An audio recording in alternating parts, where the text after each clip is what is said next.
Hello, welcome to the Single Session blog.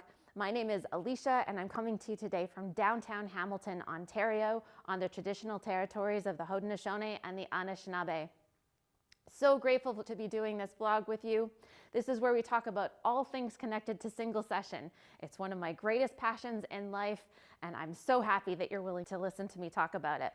So the thing that I want to talk about today actually is a characteristic or a quality that I believe is absolutely essential to be doing single session therapy well, and it is a quality that the therapist has to hold. That quality is humility.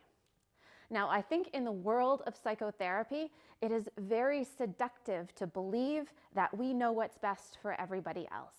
I think that we are often taught that when we are taught that somehow we can assess, we can label, we can diagnose, we can do all of those sorts of things for another person. I think what happens then is we fall into the mistaken belief that we actually have the ability to know what's best for somebody else. Now, we are taught this, so I don't blame you if you're a person that has that, but I think in single session therapy, we have to be very cognizant of the fact that it's just not helpful. And it's not helpful for two reasons. One is for the client and one is for ourselves. So let's just start with the client.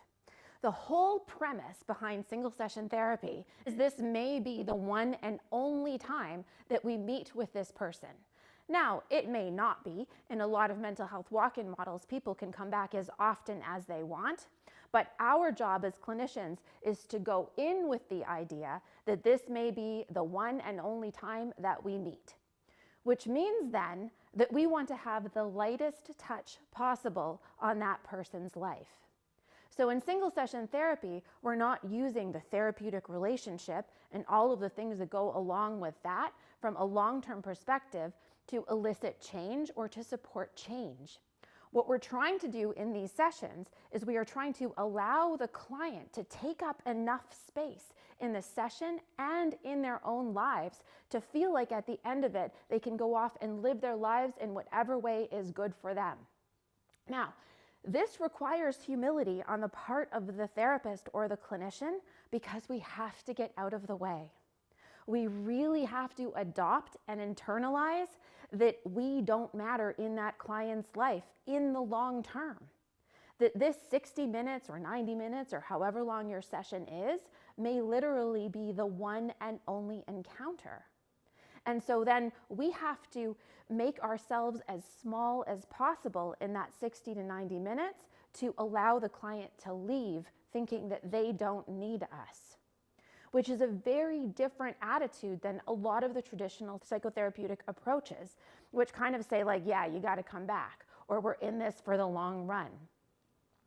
I believe that the way to really do this is to humble ourselves, is to really adopt an attitude of humility in whatever way that means. The second reason that I think that humility is so important has to do with us. And this is where it is a little bit paradoxical because I just finished telling you that it's not about us, but being humble actually benefits us as well. And the reason for that is because oftentimes when I'm teaching and training other therapists, even more senior therapists, not just young ones, but all of them that have been in the field for a long time, I frequently hear about this idea of pressure. That people feel a lot of pressure to give our clients something or to solve their problems or to be able to assess them correctly. And that weighs on a person. That weighs on us as clinicians because, of course, we're setting ourselves up to fail because if we really believe the clients are experts in their own lives, then we are never going to be able to accomplish that task. So if we are able to go in with this attitude of humility where maybe I don't know everything, maybe I'm not going to be perfect, but I do need to do the absolute best I can in that moment. It frees us to be in the moment with the client and to listen to them, like truly listen to them. Not listen to them with an attitude of I'm going to solve your problems, but actually listen for opportunities where they are able to grow and shine and come up with their own ability to solve their own problems. This is this whole idea of listening for capacity. When we listen for a person's capacity, we are on the lookout for capacity.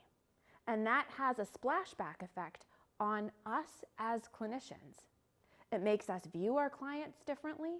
Sometimes it makes us view the world differently.